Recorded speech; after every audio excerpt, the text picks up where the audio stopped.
মহাৰাষ্ট্ৰত আঘাৰী ৰাজ নমস্কাৰ আপুনি চাই আছে খবৰ সবিশেষ ষ্টুডিঅত মই জয়ন্ত মাধৱ গোস্বামী মহাৰাষ্ট্ৰৰ ৰাজনীতিৰ গৰম খবৰ মহাৰাষ্ট্ৰত শিৱসেনা কংগ্ৰেছ আৰু এনচিপিৰ মিত্ৰজোঁটৰ চৰকাৰ মহাৰাষ্ট্ৰৰ নতুন মুখ্যমন্ত্ৰী হ'ব উদ্ধৱ ঠাকৰে মিত্ৰজোঁটৰ চৰকাৰখনত থাকিব দুজনকৈ উপমুখ্যমন্ত্ৰী হিচাপে নাম উচ্চাৰিত হৈছে জয়ন্ত পাটিল আৰু বালাসাহেব থোৰাটৰ মুম্বাইৰ ট্ৰাইডেণ্ট হোটেলত তিনিওটা দলৰ বৈঠকত গ্ৰহণ কৰা হয় এই সিদ্ধান্ত কাইলৈ পুৱা 8 বজাত আৰম্ভ হ'ব বিধানসভাৰ অধিৱেশন 1 ডিসেম্বৰত শিৱাজী পাৰ্কত শপত গ্ৰহণ অনুষ্ঠান ক্ষন্তেক পাছতেই ৰাজ্যপালক সাক্ষাৎ কৰিব উদ্ধৱ ঠাকৰে ৰাজ্যপালক সাক্ষাৎ কৰিব আঘাৰীৰ নেতৃত্বই মহাবিকাশ আঘাৰীৰ নেতৃত্ব দিব উদ্ধৱ ঠাকৰে আজি পদত্যাগ কৰিছিল মুখ্যমন্ত্ৰী দেৱেন্দ্ৰ ফডণবীছ আৰু উপমুখ্যমন্ত্ৰী অজিত পাৱাৰে শপত গ্ৰহণৰ 3 দিনৰ পাছতেই গাদী এৰিলে মুখ্যমন্ত্ৰী আৰু উপমুখ্যমন্ত্ৰীয়ে 18 দিনত দুবাৰকৈ পদত্যাগ মুখ্যমন্ত্ৰী ফডণবীছৰ সংখ্যাগৰিষ্ঠতা নথকাৰ বাবে ইতিমধ্যে সংখ্যাগৰিষ্ঠতা নথকাৰ কথা স্বীকাৰ কৰে দেৱেন্দ্ৰ ফডণবীছে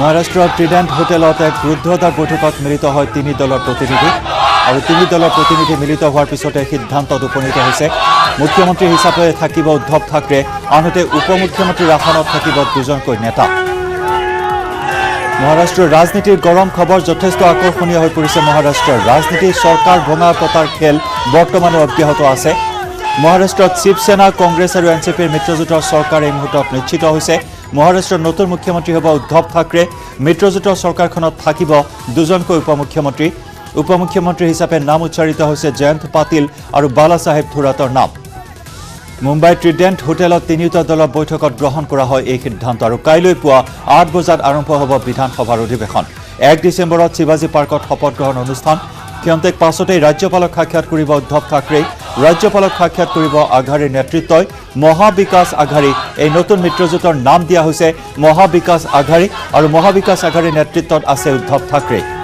উল্লেখযোগ্য যে আজি পদত্যাগ কৰিছিল মুখ্যমন্ত্ৰী দেৱেন্দ্ৰ ফডণবীছ আৰু উপমুখ্যমন্ত্ৰী অজিত পাৱাৰে শপত গ্ৰহণৰ মাত্ৰ 3 দিনৰ পাছতে গাদী ত্যাগ মুখ্যমন্ত্ৰী আৰু উপমুখ্যমন্ত্ৰীৰ আনহাতে 18 দিনত দুবাৰকৈ পদত্যাগ মুখ্যমন্ত্ৰী ফডণবীছৰ সংখ্যাগৰিষ্ঠতা নথকাৰ কথা স্বীকাৰ কৰি পদত্যাগ কৰে দেৱেন্দ্ৰ ফডণবীছে सभी विधायकों की संयुक्त बैठक आयोजित की गई जिसमें शिवसेना राष्ट्रवादी कांग्रेस पार्टी समाजवादी पार्टी शेतकरी संगठन प्रहार और अपक्ष विधायकों की बैठक थी इस बैठक में आज से 11 साल पहले जो मुंबई शहर में आतंकवादी हमला हुआ था उस हमले में जो लोग अधिकारी और नागरिक शहीद हुए थे सबसे पहले उन सभी लोगों को श्रद्धांजलि देने का काम किया गया उसके बाद दूसरा प्रस्ताव हमने रखा कि आज सुप्रीम कोर्ट ने एक ऐतिहासिक फैसला सुनाया है और उस फैसले का स्वागत करने का काम एक मत से सभी लोगों ने किया कि जो हम सब विधायक महाराष्ट्र विकास आघाड़ी के माध्यम से एकजुट हुए हैं उसका नेता चुनने का प्रस्ताव रखा गया और प्रस्ताव में एक मत से जैसा कि पवार साहब ने सूचना की थी माननीय उद्धव ठाकरे जी को हम सभी का विधानसभा का नेता हमने चुना है और निश्चित रूप से वे महाराष्ट्र के मुख्यमंत्री होंगे आज का दिन एक ऐतिहासिक दिन है आगे किसानों को न्याय मिल जाएगा आगे किसानों की आत्महत्या नहीं होनी चाहिए ऐसा काम माननीय उद्योग के माध्यम से अवश्य होगा ये विश्वास मेरे मन में है जरूर करेंगे अमित शाह जी को भी करेंगे आज ये क्षण ऐसा है कि ये जो शिवसेना प्रमुख का सपना जब साकार होने जा रहा है तो इससे अच्छा क्षण हमारे लिए क्या हो सकता है बाला साहब को याद किया गया आज जरूर बाला साहब को याद करेंगे क्योंकि उद्धव साहब ने बाला साहब को एक वचन दिया था कि मैं महाराष्ट्र का मुख्यमंत्री शिवसेना का बनाऊंगा और वो सपना आज पूरा हो रहा है इसलिए शिवसैनिकों के आज सबसे अच्छा दिन और आज सबसे अच्छा क्षण वो है আনহাতে বিয়লি সংবাদ মেলযোগে পদত্যাগৰ কথা ঘোষণা কৰে মুখ্যমন্ত্ৰী দেবেন্দ্ৰ ফডণবীছে 18 দিনত দুবাৰকৈ পদত্যাগ দেবেন্দ্ৰ ফডণবীছৰ অজিত পাৱাৰে পদত্যাগ কৰাৰ পিছতে হলঠেকত পৰে দেবেন্দ্ৰ ফডণবীছ নিজে স্বীকাৰ কৰিছে সংখ্যাগৰিষ্ঠতা প্ৰমাণ কৰিব নোৱাৰাৰ কথা আৰু তাৰ পাছতে পদত্যাগ কৰে দেবেন্দ্ৰ ফডণবীছে महाराष्ट्र की जनता ने हमारी महायुति को संपूर्ण बहुमत दिया। ये जैसे महायुति को जनादेश था उसमें भी ये जनादेश भारतीय जनता पार्टी को था, क्योंकि भारतीय जनता पार्टी जितनी सीटें लड़ी उसमें से तकरीबन 67 से 70% सीटें हम लोगों ने जीती और शिवसेना जितनी सीटें लड़ी उसमें मात्र 44% सीटें वो जीत पाई। हमारी बार्गेनिंग पावर बढ़ सकती है ये देखते हुए शिवसेना ने पहले दिन से ही बार्गेनिंग शुरू की और घोषणा की, हम भले ही महायुति में चुनकर आए हो किंतु हम सभी पार्टियों से बात करेंगे और हमको जहां मुख्यमंत्री मिलेगा वहां पर हम उनके साथ जाएंगे।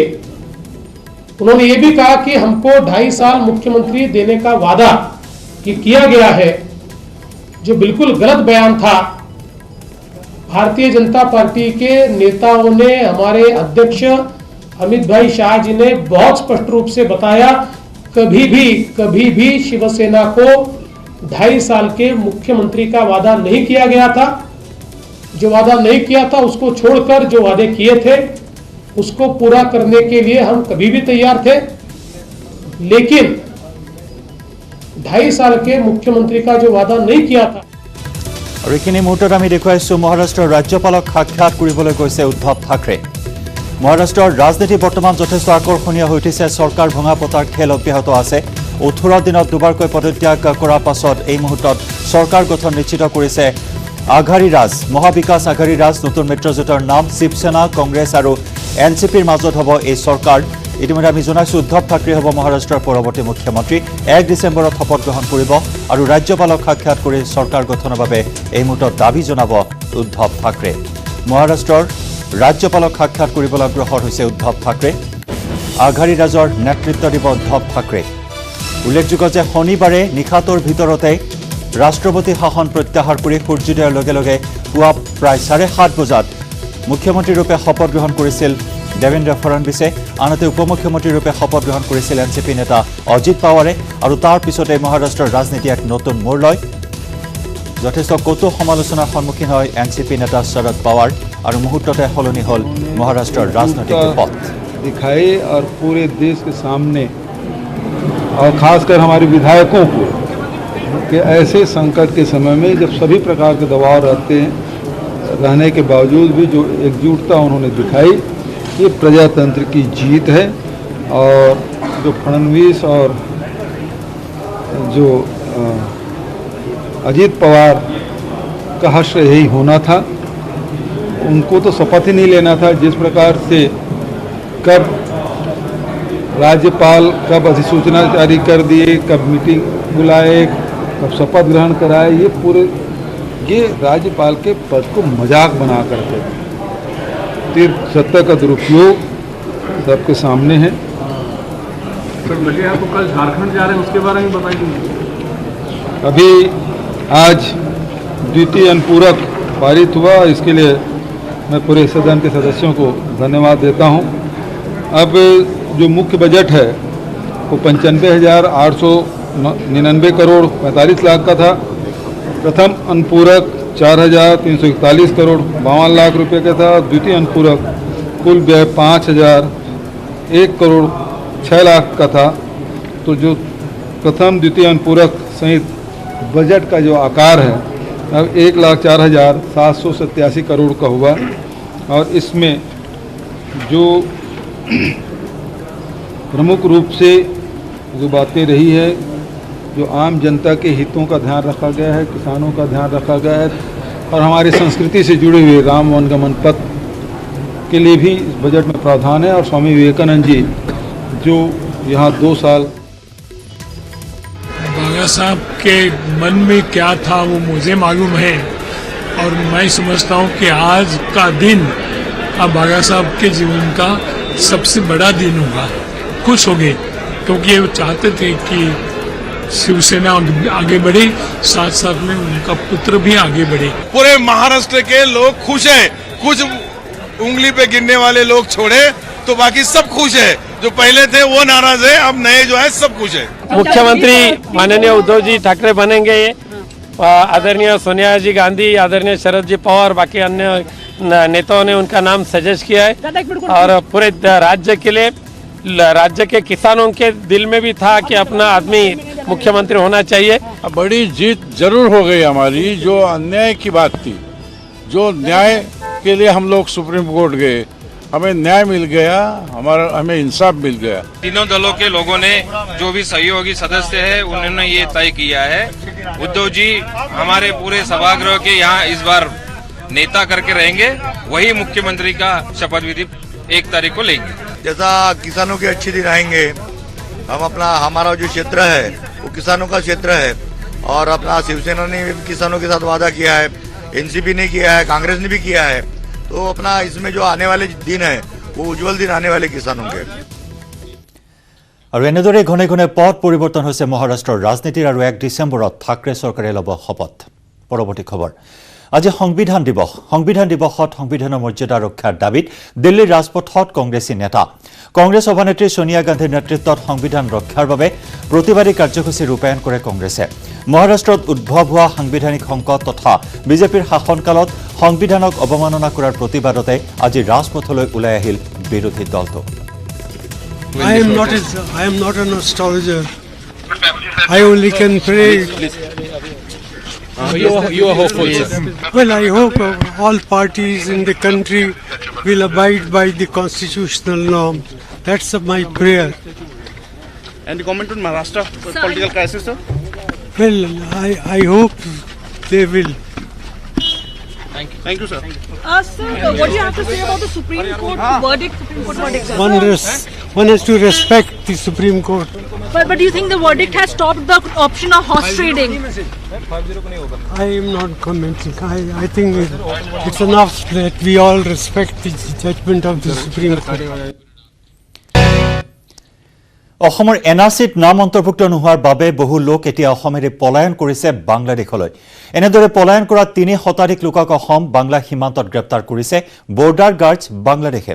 পশ্চিমবংগ আৰু ত্ৰিপুৰা সীমান্তৰে বাংলাদেশলৈ অসমৰ লোক অনুপ্ৰৱেশ কৰাত সীমান্তত জাৰি কৰা হৈছে ৰেড এলাৰ্ট।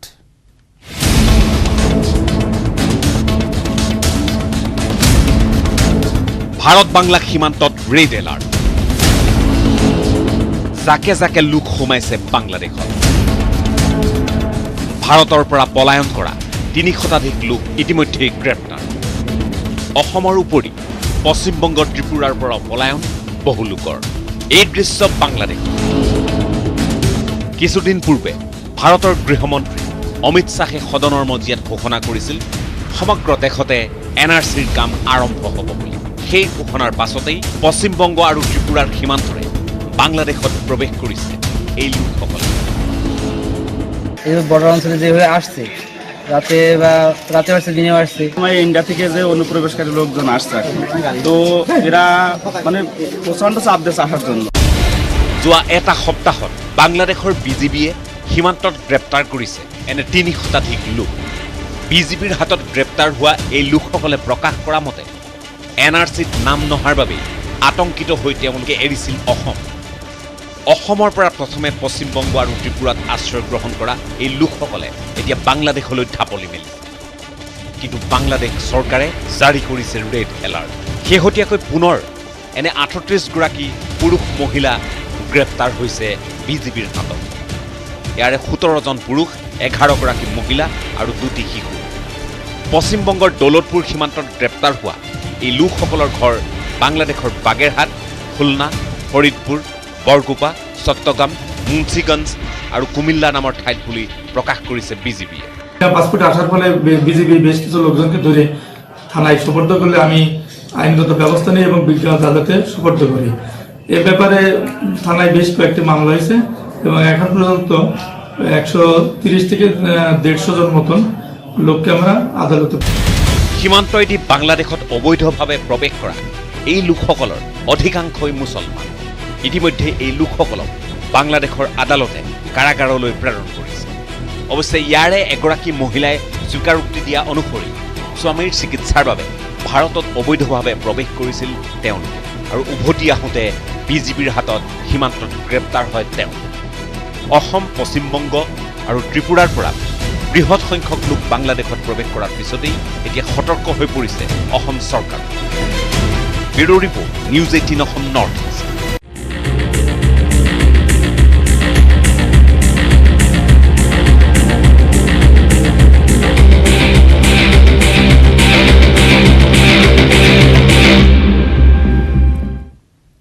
বৰপেটা, ধুবুৰীকে ধৰি নামনিৰ কেইখনমান জিলাত জেহাদীৰ কাৰ্যকলাপ অব্যাহত থকাৰ সময়তে এইবাৰ গোৱালপাৰাত গ্ৰেপ্তাৰ হ'ল বিশ্ব সন্ত্ৰাস ISISৰ 3 জেহাদী।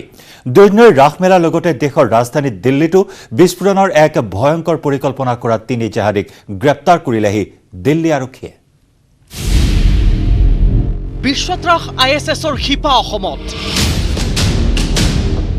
দুৰ্নৈৰ ৰাসমেলা ৰক্তাক্ত কৰাৰ পৰিকল্পনা।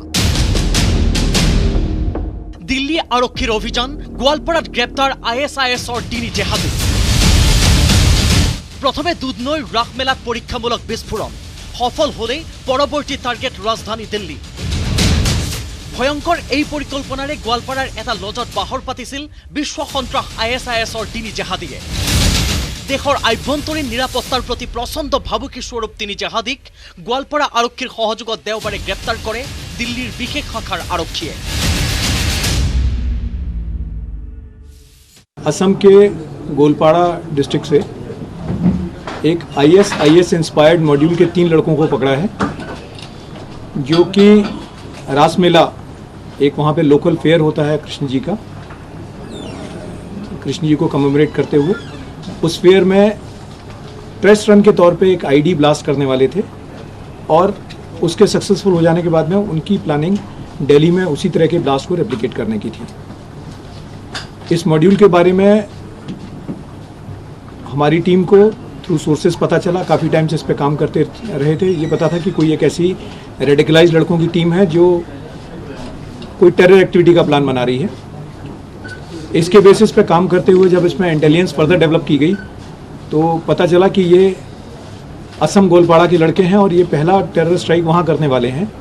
सब्सिक्वेंटली दिल्ली में इन्होंने कुछ लड़कों को रेडिकलाइज किया हुआ है, वहाँ पर ये फर्दर कार्रवाई करेंगे।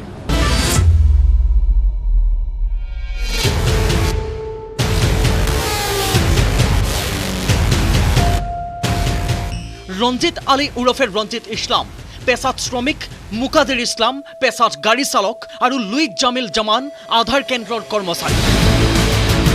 ভিন ভিন ক্ষেত্ৰৰ গোৱালপাৰা কৃষ্ণাৰ এই 3 যুৱকে ISISৰ তত্ত্বাৱধানত পৰিকল্পনা কৰিছিল দুধনৈ আৰু দিল্লীত বিস্ফোৰণৰ।